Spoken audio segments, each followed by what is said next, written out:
Hello. Today I'm going to talk about a new healer I've been working on for PvP that has been surprisingly effective. It does have some higher end gear from the Zen and Lobby stores, but some of these things could be replaced with budget alternatives, so this is just a sample framework that could be modified to fit a specific budget or set of gear. After the build, I'll include some clips showing it in action in a few arena matches. I chose the Fleet Malachowski for this build. After a lot of consideration, it seems to have the most beneficial bridge officer layout for this purpose. I would have loved to find a ship with full command spec with an intel seat, but all the ships that meet that criteria currently have a lot of forced tactical seating, which I don't really want on a healer. This ship only has a lieutenant tactical seat, which I can at least make some use out of. Let's run through the gear real quick. The weapons don't matter much since we aren't doing much damage. In a previous video, I talked about utility weapons, as in something that gives us a benefit besides dealing damage.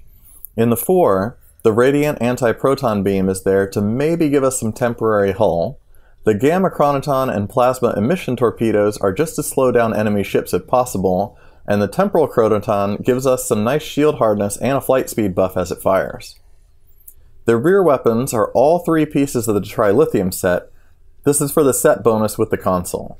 All 3 pieces aren't required, but I'm using the Omni and turret at the same time, purely to get my captain ability recharges up a little faster thanks to the trait Intelligence Agent Attaché. Since I'm slower in speed and turn, having 2 weapons with 360-degree arcs work well with that. The last rear weapon is the Tractor Beam Mine Launcher, just one more pain for the enemy to have to deal with. My deflector is the Delta Alliance deflector because it offers a very high hull capacity and hull restoration skill, plus a little extra power. For engines, core, and shields, I'm using the competitive 3-piece for the bonus damage resistance that it offers against energy weapons. The Discovery core and shields could be slotted instead for faster hull regen, and the performance would be very similar. The consoles are a big part of this build. In my universal slot, I'm using the Enhanced Plasma Manifold from the T1 Oberth, which you can grab for a minuscule amount of dilithium. This console makes my important subsystems immune to going offline 50% of the time, as well as a healthy power boost. It interestingly cannot be cooled down past the 60 seconds with unconventional systems. My engineering row is focused on my own survivability. Elachi Rift Jump and Warp Burst Capacitor are there to escape from psi spam. Reinforced Armaments completes the 3-piece set with the Trilithium weapons and gives me even more hull capacity and damage resistance. The last console is a Pax Triburnium, which gives me more hull resistance and capacity against energy weapon builds, but a Pax Monotanium could be used if dealing with more kinetic and physical damage. The Martok console also might work well here as a good choice to slot for its large hull capacity boost. The Science console row is my team buffs. Protomatter Field Projector offers a lot of regen to myself and allies within 3 kilometers, which is a short range but usable. Reiterative Structural Capacitor is a good console, but the real secret with this one is that it can be cast on a friendly target, as in, if you place it on a friendly teammate, they get the benefits from it as if they'd cast it from their own ship, so even if they fly away from you, they'll receive heals from this console for the full 20 seconds. Next is Overloaded Sif Linkage from the Europa Battlecruiser. This console gives the entire team a huge reduction in incoming damage, and gives me a little hull regen and bonus damage resistance at the cost of taking a little incoming damage as radiation damage. This console is a bit deceptive in the way it works. Teammates don't actually see a damage resistance buff in their stats, but when they take, say, 10,000 damage, they only actually take 5,000, and then 50% of that is dealt to the healer as radiation damage, so only 2,500 to me. It also has a lockout, so there's no reason for more than one player on the team to have this console as long as everyone is disciplined enough to stay within 10 kilometers of the healer so it can be applied. The next console is the Dominion Coordination Protocol, which gives the whole team some bonus damage, speed, and turn rate. Annoyingly, this console is currently bugged and the immunity to placates does not completely work. It will make friendly ships immune to jam sensors and pseudo-submission, and maybe some other placates that I haven't tested yet, but critically, it does not make you immune to the Aux to Sif placate. It does have the added bonus of affecting the entire team regardless of distance, so they don't even have to be within 10 kilometers of you to benefit from it, and it's another console that only one ship on the team needs to bring because it can only be used every 60 seconds no matter what. 2 more team boosting consoles I wanted to mention here.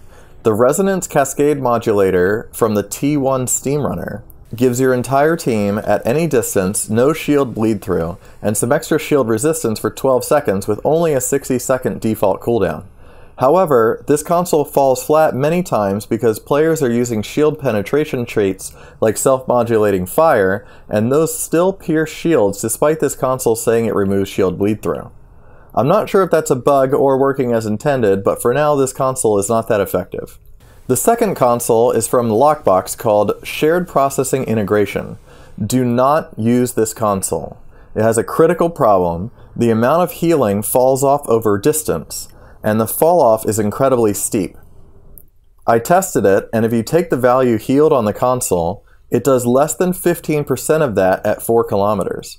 So not only is it severely limited by range, but it also causes problems for escorts or ships that are using temporary hull. In my tactical slots, I'm using consoles that all have a passive effect of increasing the percent value of hull heals. These consoles are additive, so they don't multiply off of each other. All sources of increased percent hull healing are pooled together. The short version is that these consoles are more beneficial for heals than consoles that would increase the hull repair skill itself in most cases. On a more budget build, maybe you could move some universal consoles down to the tactical area and instead use consoles with hull repair skill on it, like the conductive RCS hull repair like I have here in my inventory. These 3 consoles are the Sustained Radiant Field from the Iconian Reputation, which also has a nice 2-piece bonus with the Radiant Array to increase temporary hull. The Regenerative Integrity Field from the Kabali Samsar event, which also gives us a nice clicky heal in an emergency as well, but it's mainly here for the passive 28.5% hull healing, and the Troyes Protocol from the T6 Saber, which is also mostly here for the 28.5% hull healing, but the active ability isn't too bad for escaping a sticky situation. My hanger pet is the Elite Orion Interceptors. These can be slotted on any ship if you grab the Tier 3 Orion Dacoit Carrier for a little dilithium. These have chronoton torpedoes, tractor beams, and a weapon engine power drain beam, and are extremely fast for a hanger pet. I like these mainly because it's more annoying for the opposing players to deal with. Since no hanger pet is going to do any appreciable amount of damage in PvP, these have great utility. I don't normally cover skill trees, but this one is worth taking a quick look at for a couple of important things. First, I have all 3 points and hull restoration skill. This gives me a solid 50% more to outgoing hull heals.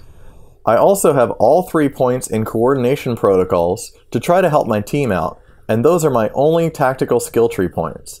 Then I have enough points in the science tree to get the ultimate with the option Probability Shell, which is an active ability I can use every 1 minute and 30 seconds that doubles my outgoing hull healing. Don't forget to get Shield Mastery and Shield Absorption from the top of the science tree. That works great in PvP for reducing some incoming damage, and it's a free large shield heal every 20 seconds. I like having this as an option since this character is a purpose-built PvP healer, but it's not critical. I have the same build on another character with a more versatile skill tree, and it still does great, as you'll see from some clips at the end. Personal traits. Well, for starters, Biotech Patch gives me another 20% increased healing effectiveness. I'm also using Expedient Repairs, mainly for the added damage resistance I can give someone when healing them. Fresh from R&R helps me use science and engineering teams every 20 seconds or so, which is huge, and Give Your All also protects me from incoming damage for a few seconds. Intelligent Agents Attaché is there primarily so I can use my subnucleonic beam more often. I may not contribute much damage on this build, but a well-timed subnuke can score a kill or even protect a teammate if used defensively. Pseudo-Submission gives me another placate, so that's a no-brainer. Reconstructive Radiation couples well with the Sif Linkage console. Remember, that console deals some damage to me as radiation damage, and it's basically negated by this trait. The next one, Secret Command Codes, is another heal that parses very well for me on this build. A healer busy healing itself is not really helping the team, so that's why things like this are slotted. Another neat trick with these two traits, they do not benefit from the hull restoration skill, but they do increase from hull heal percent consoles we talked about before. So if I remove Sustained Radiant Field, for example, or in this case, I'll talk about this in a second, activate Improved Photonic Officer, the amount that these two traits heal increases. Next, I have Superior Techie from K13. This is just another 30 repair skill, but maybe another self-heal like a Blade of Shell might be better if the fight is really heated. Next is Boimler Effect, another awesome trait for a build like this because it helps get the heals out faster. The last trait is Unconventional Systems, which works great on this build since I have so many universal consoles. For Starship traits, I'm using Plot Armor, which gives me an enormous self-heal when I'm in trouble. This trait is also boosted by both Hull Restoration skill and percent increases. I'm also using Improved Photonic Officer to boost my heals yet another 25%, as well as keep my cooldowns going on the off chance that Boimler's RNG doesn't cooperate. Of course, Invincible from the Zal Cruiser is here to cover me if I make a mistake or accidentally get myself into trouble. A dead healer also doesn't help the team much. The next three are dedicated to actually helping teammates. Team Synergy gives everyone within 10 kilometers a small version of each team ability. This trait is exceptional. The mini teams cleanse debuffs as well as heal. If I apply Engineering Team to myself or to another teammate, everyone on the team within the range benefits from it, which is awesome. As an added bonus, the heal it does is also boosted by the percent consoles and the percent from IPO, but not Hull Restoration skill. Next is Radiant Nanite Cloud, which just gives each heal an extra 4 ticks and has an AoE effect. Basically, if I heal someone with a 40,000 engineering team, they'll get an additional 20,000 hull over the next 4 seconds. One negative, the heals from Team Synergy do not get the Radiant Nanite Cloud extra heal, so this one only benefits whoever receives the actual heal, whether that's myself or a targeted teammate. Lastly, Unified Engineering from the Baran. This trait gives the entire team, at any range on the entire map, 50% increased hull regen as well as some other benefits.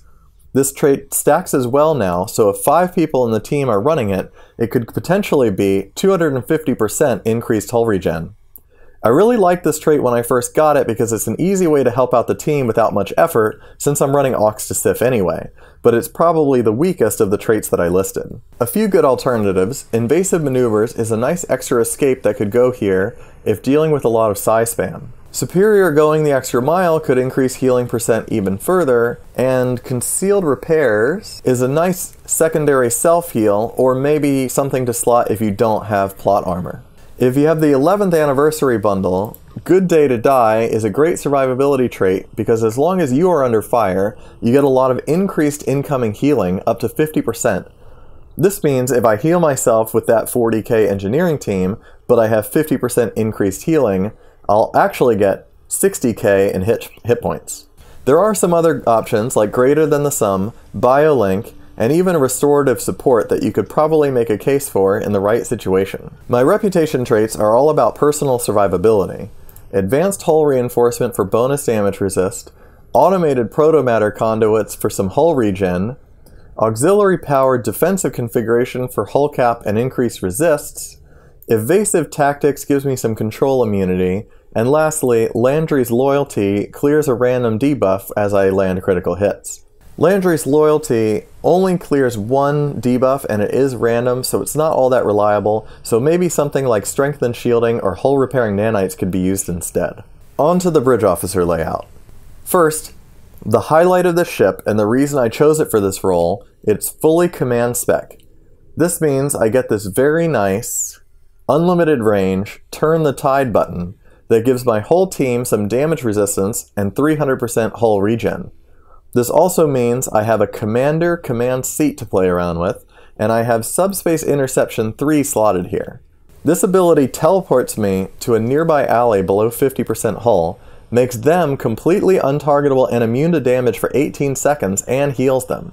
It's a ton of fun, and I have it as the very first ability on my spam bar so I can activate it as quickly as possible to rescue a teammate who is in trouble. It can be a bit uncooperative at times. I have seen it activate but not actually do anything if the teammate who is in trouble activates something like, say, Fluidic Phase Decoupler or the Romulan Singularity Core Jump. It seems to conflict with abilities that are out of normal space or involve a teleport, so if your teammate uses these abilities, it may not work as reliably. Next in the seat, I'm using Engineering Team 3 for the huge single-tick hull heal I can apply, which is very effective, Auxiliary to Structural Integrity Field 1 for the Placate doff, but also can be used to heal a teammate, and Emergency Power to Auxiliary, which activates my duty officers. In my Science Lieutenant Commander seat, I'm using Science Team 1, mainly to cleanse debuffs, Photonic Officer for cooldowns and the IPO trait, and Hazard Emitters 3 because it's a huge hull heal and resist to the target that I'm healing, plus extra healing from Radiant Nanite Cloud, which is huge. You might ask, why don't I use Extend Shields or Transfer Shield Strength? Well, if we take a look at Transfer Shield Strength 2, for example, it only heals a tiny 1000 per facing, 280 per second after that, and some additional shield hardness. It's not terrible, it's just such a minor heal compared to even what Hazard Emitters 2 would give. With the same configuration, I can heal someone for over 50,000 hull, way more important for staying alive. My Universal Lieutenant Commander seat is also a science seat, but this one is all controls to cool down unconventional systems so I can use my Universal consoles more often. Jam Sensors requires a valid target, but Tractor Repulsor and Photonic Shockwave can be activated anytime, even out of combat, to get consoles ready to go more quickly. The Tactical seat is just Tactical Team 1, mainly because Team Synergy will apply to everyone and help redistribute shield facings, and in this case, Attack Pattern Delta, which can be cast on an ally and gives them yet another 30 damage resistance. Sometimes I might use Torpedo Spread 2 here instead, because Torp Spread has a 100% hit chance, and it's helpful offensively for the team if I can apply the slows from the Chronoton torpedoes more reliably. My Ensign seat has emergency power to engines because a slow ship is always going to struggle in PvP, and it helps me get in range of my team faster if they're moving. My specializations are Command and Miracle Worker. Command gives me this clicky Boost Morale, which clears the entire team's debuffs, and Miracle Worker offers me some extra hull regen and also increases my outgoing healing crit chance, which is very useful when applying heals to teammates. The primary duty officer on this build is 3 maintenance engineers, which increase my healing skills by 25 after activating emergency power to auxiliary. 3 purples give me plus 75 healing skills, which is huge. I'm also using the Oxysith Placate Doff, a Warp Core engineer that clears some debuffs off of me, and a Con Officer which helps get my evasive maneuvers up faster so I can maintain my speed and have it ready to use when needed. Since this is a more advanced build video, I also want to talk about my hotbar layout. Tray 7, the top right here, is my always on bar. I just tap spacebar every few moments and these abilities activate. I want these running 100% of the time.